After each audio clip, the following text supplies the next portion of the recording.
ಮಾಡಲಿಲ್ಲ. ಈಗ ನಮ್ಮ ಅಧ್ಯಕ್ಷರಿಗೆ ಅವ್ರ ಸ್ಯಾಲ್ರಿ ಕೊಡಬೇಕು ಅಂತೇಳಿ ನಾನು ಶಾಸಕರು ನನಗೆ ಫೋನ್ ಮಾಡಿ ಹೇಳಿದರು. ಶಿಕ್ಷಕರ ಹಿತದೃಷ್ಟಿಯಿಂದ ನಮ್ಮ ಅಧ್ಯಕ್ಷರಿಗೆ MD ಇಬ್ಬರಿಗೂ ಸೋಮವಾರ ದಿವಸ ಅವ್ರಿಗೆ ಸ್ಯಾಲ್ರಿ ಕೊಡಲಿಕ್ಕೆ ನಾನು ಅವರಿಗೆ ಹೇಳಿದ್ದೀನಿ. ಸೊ ಈಗ ಹಂತವಾಗಿ ಒಂದೇ ಸಲ ಮಾಡ್ಲಿಕ್ಕೆ ಆಗದೆ ಇದ್ರು ಎಷ್ಟು ತಿಂಗಳು ಬ್ಯಾಲೆನ್ಸ್ ಇದೆ ನೋಡಿ 2 ಸ್ಟೇಜ್ ಅಲ್ಲಾದ್ರೂ ಅವ್ರಿಗೆ ಸಂಬಳ ಕೊಡ್ಲಿಕ್ಕೆ ಎಲ್ಲಾ ವಿಚಾರದಲ್ಲೂ CSR ಫಂಡ್ ಅಂತ ಮಾತ್ರ ಹೇಳ್ತಾ ಇದ್ದಾರೆ.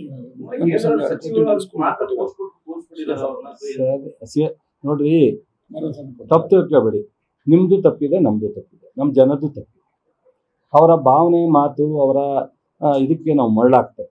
ನೀವು ಮರಳಾಗ್ತೀರಾ, ನಾವು ಮರಳಾಗ್ತೀವಿ, ನಮ್ಮ ಜನ ಮರಳಾಗ್ತೀವಿ. ಇವಾಗ CSR ಫಂಡು ನಮ್ಮ 2 ಕೋಟಿ ಕೊಟ್ಟವ್ರೆ ನಮ್ಮ ನರೇಂದ್ರ ಸ್ವಾಮಿ. ನಾನು ಇಡೀ ರಾಜ್ಯದ PSCಗಳಿಗೆಲ್ಲ ECG ಮಿಷನ್ ಕೊಡ್ಸಿದ್ದೀನಿ. ಹಾಸ್ಪಿಟ್ಲಲ್ಲಿ ಮಲಗಳಕ್ಕೆ ಜಾಗ ಇಲ್ಲದೆ ಸ್ನಾನ ಮಾಡೋದಕ್ಕೆ ಅದನ್ನ ಮಾಡಿಸಿದ್ದೀನಿ 50 ಲಕ್ಷದಲ್ಲಿ. ಇದೆಲ್ಲ CSR ಫಂಡಲ್ಲಿ ನಮ್ಮ ಸಾಧನೆ ಅಲ್ಲ. ಸೊ ಆದ್ರೆ ಅವರು CSR ಫಂಡ್ ಅಂದ್ರೆ ಅವ್ರು ಹೇಳೋರಲ್ಲ. ಮೊನ್ನೆ ಒಂದು ನಿಮಿಷ ಮಂಜಣ್ಣ, ಅವರು ನಿಮ್ಮ ಮುಂದೆಲೇ ಹೇಳೋರು ಐ ಆಮ್ ಹೆಲ್ಪ್ಲೆಸ್ ಅಂತ ಹೇಳೋರಲ್ವ ಲಾಸ್ಟ್ ಟೈಮ್. ಅದನ್ನು ನೀವು ಹೈಲೈಟ್ ಮಾಡಲಿಲ್ಲ.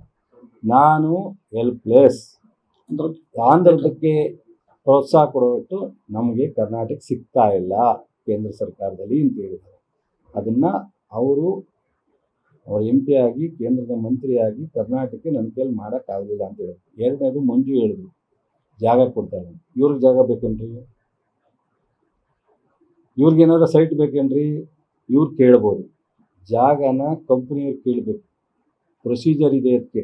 ಇವ್ರು ಯಾವ್ದಾದ್ರು ಕಂಪ್ನಿನ ಕರೆದು ಮಾತಾಡಿ ಕರ್ನಾಟಕಕ್ಕೆ ನೀವು ಇನ್ವೆಸ್ಟ್ ಮಾಡಬೇಕು ಅಂತೇಳಿ ಅವರು ಪ್ರೊಸೀಜರ್ ಪ್ರಕಾರ KDBಗೆ ಅಪ್ಲಿಕೇಶನ್ ಹಾಕಿದ್ರೆ ನಾವು ಜಾಗ ಮಂಡ್ಯದಲ್ಲಿ ಬೇಕಾ, ಬೆಂಗಳೂರಲ್ಲಿ ಬೇಕಾ, ಬೆಳಗಾಂನಲ್ಲಿ ಬೇಕಾ, ಚಾಮರಾಜನಗರದಲ್ಲಿ ಬೇಕಾ, ಕುಮಾರಸ್ವಾಮಿಯವರು ಯಾವ ಕಂಪ್ನಿಯವ್ರ ಜೊತೆ ಮಾತಾಡ್ತಾರೆ ಅವ್ರ ಕಂಪ್ನಿಯವ್ರ ಕೈಲಿ ಅಪ್ಲಿಕೇಶನ್ ಹಾಕ್ಸ್ಬೇಕು.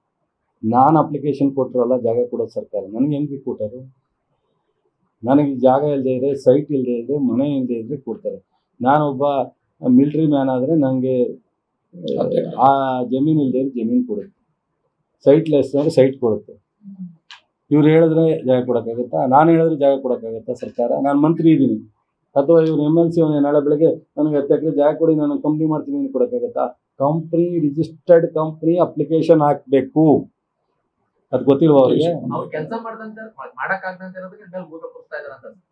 ಇನ್ನೇನು ಅವರೇ ಹೇಳೋರಲ್ರಿ. ಲಾಸ್ಟ್ ಟೈಮ್ ಬಂದಾಗ ನಿಮ್ಮ ಮುಂದೆ ನಿಮ್ಮ ಪತ್ರಿಕಾ ಸ್ನೇಹಿತರೆ ನಂಗೆ ಹೇಳಿದ್ರು, ಫೈನಲಿ ಅವರು ಸೊ ಹೆಲ್ಪ್ಲೆಸ್ ಅನ್ನೋ ಥರ ಹೇಳಿದ್ರು. ಆಂಧ್ರಕ್ಕೆ ಹೆಚ್ಚು ಹೋಗ್ತಾ ಇದೆ, ನಮಗೆ ಆಗ್ತಾ ಇಲ್ಲ ಅಂತ ಹೇಳಿದ್ರು. ಅದನ್ನ ನೀವು ಹೈಲೈಟ್ ಮಾಡಿ.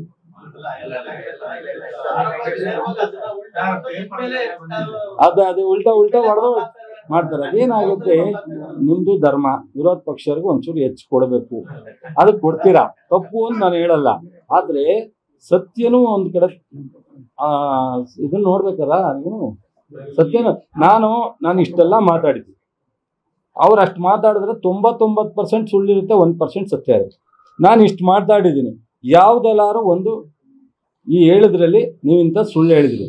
ನಾನು ಕಾರ್ಯಕರ್ತರ ಪರವಾಗಿ ನಿಂತಿರೋ ಸುಳ್ಳ? ನಾನು ಲೀಡ್ರನ್ನ ಅಧಿಕಾರ ಕೊಡಿಸೋದ್ರಲ್ಲಿ ಜನತಾದಳದಲ್ಲಿದ್ದಾಗ ಕಾಂಗ್ರೆಸ್ಸು ಬಂದಾಗ ಮಾಡಿರೋ ಸತ್ಯನ? ನಾವೇನೂ ಶಕ್ತಿ ಇಲ್ಲದೆ ಇದ್ದಾಗ MLCನ ಲೋಕಲ್ ಬಾಡಿಗೆ G ಮಾದೇಗೌಡರನ್ನ ಗ್ಯಾಜೆಟ್ ಕಾನ್ಸ್ಟಿಟ್ಯೂನ್ಸಿ ಗೆಲ್ಸಿದ ಸುಳ್ಳ?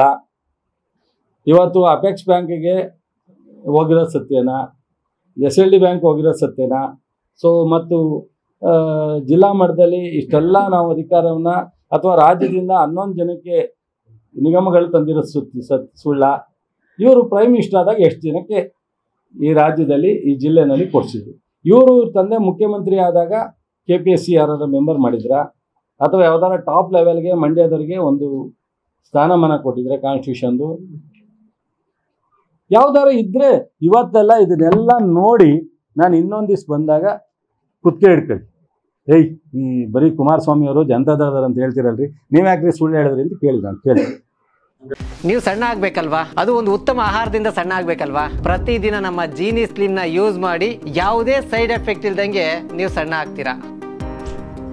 ನಿಮಗೆ ಮಾಧ್ಯಮದಲ್ಲಿ ಕೆಲಸ ಮಾಡುವ ಆಸಕ್ತಿ ಇದೆಯಾ? ಹಾಗಾದ್ರೆ ಕರ್ನಾಟಕ ಟಿವಿ ಡಿಜಿಟಲ್ ಮೀಡಿಯಾದಲ್ಲಿದೆ ನಿಮಗೆ ಒಳ್ಳೆಯ ಅವಕಾಶ. ಆಯ್ಕೆಯಾದವರಿಗೆ ಉಚಿತ ತರಬೇತಿ ಕೊಡ್ತೀವಿ. ತರಬೇತಿ ನಂತರ ಕೆಲಸ ಮಾಡುವ ಅವಕಾಶನೂ ಕೊಡ್ತೀವಿ. ಈ ಕೂಡಲೇ ನಿಮ್ಮ ಮಾಹಿತಿಯನ್ನ ಮೇಲ್ ಮಾಡಿ.